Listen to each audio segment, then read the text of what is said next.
Hello everyone and welcome to the Green Man channel. Hope you're doing good and well. So we're doing something we don't normally do on the channel actually, which is monthly recaps of albums that I've listened to. But I thought for this particular month, I've enjoyed it so much. I think there have been lots of really great releases, lots of albums I want to talk about, a few that I haven't reviewed either. So I thought, this is an opportunity for me maybe to actually do a monthly recap on the Green Man for once. And I thought the way I would do this is the way I like to do a lot of things, which is rankings as well. So I'll be ranking the albums I've listened to, and some of which I've reviewed as well. I'll be doing that from my least favourite album to my most favourite album. But this month, this was incredibly difficult to do.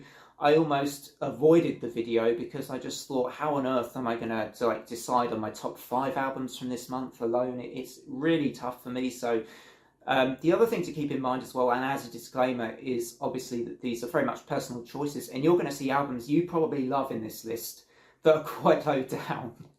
So keep that in mind. Obviously, there's always these kind of lists are very, very personal to your taste. So that is very much the case with this list because there've been a slew of fantastic albums in the month of May 2024.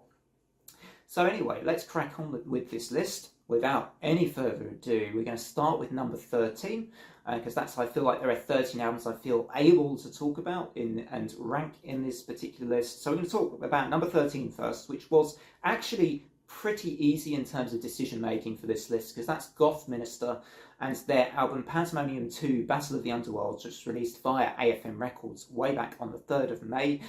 These were actually contenders, or they were, I believe they were candidates for potentially being on the Eurovision Song Contest for Norway. They didn't quite manage it, didn't quite make it, but this is very much for me that kind of a band. They have the aesthetic and the feel of a band like Lordi, for instance, who won it for Finland way back, I think, in the 2000s.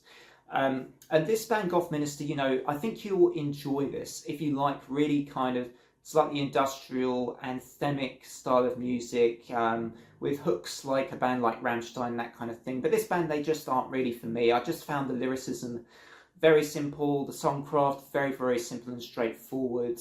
I tired of the album very, very quickly after a few songs. And so I actually gave the album really quite a low score. I tend not to avoid giving low scores on the Green Man most of the time because I tend to review albums I really enjoy. But this one I did give a few tries and I just couldn't really get into it, and I gave it a 5 out of 10. That's why it's an easy one for me to place, pretty low down at the bottom of this particular list for May 2024. So coming in at number 13 is Goth Minister, Pandemonium 2, Battle of the Underworld. So it's a lot to get out there as an album title. Coming in next at number 12 is a very surprise one because I have talked about this band before on the channel. I do really like them. They are a shoegaze band as well.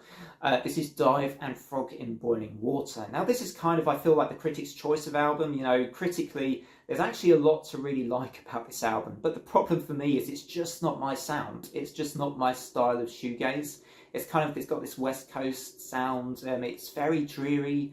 I feel like the album is quite slow burn, and for me, with shoegaze, I tend to enjoy the slightly brighter stuff more, the dream pop side of the spectrum. I like their earlier albums a lot, Dive. I like their first couple of albums that are more brighter in style and a bit more on that jangle pop side of the sound, and I tend to enjoy that a little bit more, but I do respect this album, and this is what I want to stress. I do respect this album. I respect its inspiration coming from Daniel Quinn's The Story of B as well. Great concept behind the record too, and the work that's gone into the album. I totally appreciate that too, but it's just not so much for me. Even after giving this a few listens, I'm still not really quite getting it, and maybe it will grow on me a little bit in time. Maybe it could still end up on an end of year list, but for now it's definitely not a record that I think has hit me the same as some of their other ones. So Frog in Boiling Water by Dive comes in at number 12. And that moves us swiftly on to number 11, which is Annette Olsen's third solo album, Rapture. This one came out by Frontiers Records. And this is a pretty solid album by Annette. I think it's a good album. I think there's fun songs here. If you like that style of symphonic metal from her time in Nightwish, you'll probably dig quite a few of the tracks on here. For me, there wasn't a lot that really stood out that was, I thought was, actually apart from the ballad on the album, which was the song I really, really have enjoyed since listening to the album for the first time. I really enjoyed that ballad, Hear My Song. Very powerful stuff from Annette. But there are other tracks in the album I like as well, but overall I feel like this album is one which is you know, it's not as impacting as I thought it might be after my earlier listens. So I gave this one a 7.25 out of 10 very specifically. I think I'm about there still. And that's Annette Olson, Rapture, coming in at number 11. Coming in at number 10, we've got another shoegaze band. This is Blushing with their album Sugarcoat. Now, this is actually a very, very good album. I think it's well produced. They've got the sound down to a T for them. I just think they could do with refining their approach to songs a little bit more, maybe, and creativity, and you could have a great band here. I mean, this is a band with a huge amount of potential. This is just their third album, Sugarcoat, and I like the, you know, this band has got two couples and you've got two female vocalists in the setup. It kind of reminds me of the arrangement of Lush and their style. Good album for me. I feel like there's a lot they can build on, and I feel this is very promising and a very good shoegaze album, and it comes in at number 10 on this list of albums. Now, next up at number 9, another album that feels it should be higher than a number 9. It's a really good album, this, very reminiscent of the old school Nightwish sound. This is Elvalon and their second album, Ascending in Synergy. I really like the album cover with these sort of two people, you know, on top of each other, sort of holding hands in reverse, or the sort of mirror image almost, it looks like. It's pretty cool. I like that idea of ascending together in synergy. And this the album does feel like it's very bright. It's uplifting. It's powerful stuff. It is reminiscent of early Nightwish, as I say. But I feel like they do stuff. There's really good songwriting on this album, and I can't stress that enough. It is only at number 9 on my list. There are just 8 albums, I think, a little bit more for me, but not to take anything away from Elvalon and what they've done here. I do think this is a strong album. It's probably in the region of an 8 out of 10 if I were to have done a full review for it. But yeah, a good album from them. That's my number 9, Elvalon, Ascending in Synergy, which came out via Napalm Records back on the, I think it was the 10th of May, or perhaps it was the 17th, come to think of it. That was the 17th of May that record came out. Now, next up at number 8, we've got a very popular album from this month, one which was talked about very highly in this community, I think, and that is Gatecreeper's Dark Superstition, and that came out via Nuclear Blast. And this album, I feel like, you know, this is their third album, and I enjoyed this. I thought it was very reminiscent, actually, of Edge of Sanity, which I noticed a lot of other people have said about this album, that reminds them of an Edge of Sanity record from the 90s. Sort of very, you know, got quite a low tone sound, kind of doomy, yet also very melodic death metal as well. I enjoy a lot of the riffage on this album. I think it's got a ton of groove. It's a fun album, and I can see why lots of people have talked highly about Gatecreeper's Dark Superstition. But for me, still, there are just 7 albums I slightly prefer to this. So this is coming in at number 8, is Gatecreeper's Dark Superstition. Probably, again, in the region of an 8 out of 10 kind of score for me if I were to score this one. Now, at number 7, we've got Paul Bearer and Mind Burns Alive. I think this is a release which has grown on me a little bit since my review. And they are taking, it's a subtle change to their sound, I think. I don't think they've made that drastic a change to their approach to their songs here. It's a little bit more focused almost on the vocals and a cleaner approach to their brand of doom metal. I personally still prefer their older records, including Forgotten Days, which I think is a really good album as well. But this one is just taking the band a little bit in a different direction. I thought perhaps at the time of my review it might be a first little bit of a blemish, but actually, you know what, I still think it's a very strong record from Paul Bearer. And the more you listen to this one, the more you kind of appreciate it. So it's coming in here at number 7, midway on my list. Still not one of my favourites from this band, but this is a band with an absolutely stellar catalogue, with pretty much no slip-ups whatsoever. So it's a great record, coming in at number 7, therefore Paul Bearer, Mind Burns Alive. Next up, we've got a brand new release from the band Thou, and this is their album Umbilical, which came out via Sacred Bone Records just yesterday. And, you know, so I am conscious, I haven't had a huge amount of time in terms of days past. You know, literally this record came out just yesterday, but I think it's a fantastic album. I feel like, you know, I am therefore in a position where I do feel like, even though, you know, I've given this album quite a lot of time in terms of listens, it does feel like it's an album that's also, it needs a bit of time to really truly appreciate this one. So I almost didn't include this one on this list, but I do want to shout it out. I may not get to a full review of this one. I do think it sounds like, you know, it's another one of those albums I think critics are going to love. And it's some really good, you know, it's kind of got a hardcore style to it as well, but a collection of what was sounding like really aggressive, you know, very, very hardcore sounding tracks, with that authenticity, I think, that Thou actually have. I don't think they necessarily sound like a lot of other sludge metal bands, and I love their collaboration album with Emma Ruth Rundle.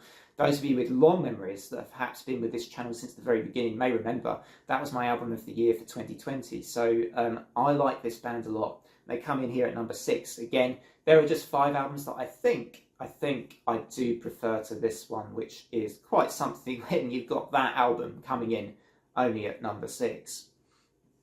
At number 5, we've got this, I think it's epic symphonic power metal band from the veterans of the scene, from Italy, Rhapsody of Fire.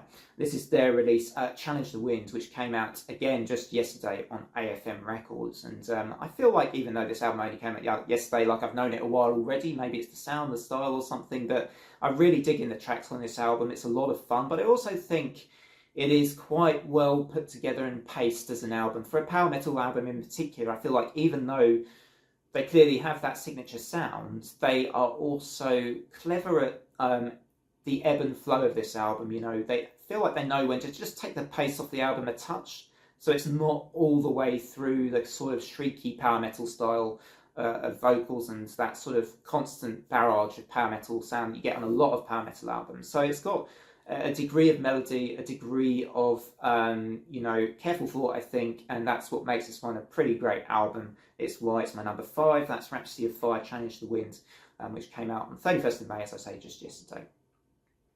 Next up at number 4, another masterpiece here, and well, this really is a masterpiece, I think. Now we are talking about masterpieces from here on in. These are all at least 9 out of 10 scores. Number 4 is Aquilus with their release Bellum 2. It came out via Northern Silence Productions. You may have seen actually notes, reviews. I saw them review this particular record, and I think it is a really, really fantastic, fantastic album. It sort of fuses classical music with an atmospheric black metal style, and it pulls it off very well, this album, I think.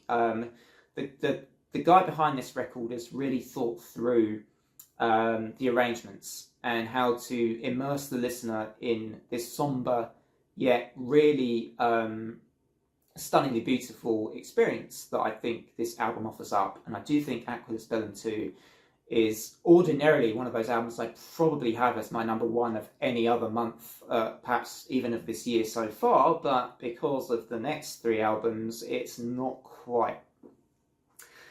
So that brings us on to number 3, which is, of course, the surprise entry of this month. The album that could well be one of those wildcard picks. In fact, I'm pretty sure it will be a wildcard entry on my end of year list later this year. That is Billie Eilish and her album Hit Me Hard and Soft, which I have got on CD now. There we go. I love the tracks on this album, a lot of them actually, like Hero, Birds of a Feather, The Greatest, and L'amour de ma vie. Really, really quite exceptional stuff, actually, I think, for Billie Eilish. Whether or not you're a metalhead, I do think that this is, you know, great songwriting, really classy production. I think Billie, as an artist, even since her debut album, and she's still very, very young, but I still think that there is a real maturity in the way that this album has been put together. And it flows, you know, despite some adventures into other little styles here and there on this record, it still flows incredibly seamlessly. And for me, as I say, some of the songs on this I think are really, really 5-star. So that's going to be my number 3. Surprisingly, I gave this a 10 out of 10. So why isn't it higher? Well, it's because the next 2 albums I just think I'm liking and enjoying even a little bit more than the Billie Eilish record. So my number 2 is this death metal debut album from a band called Evulsion.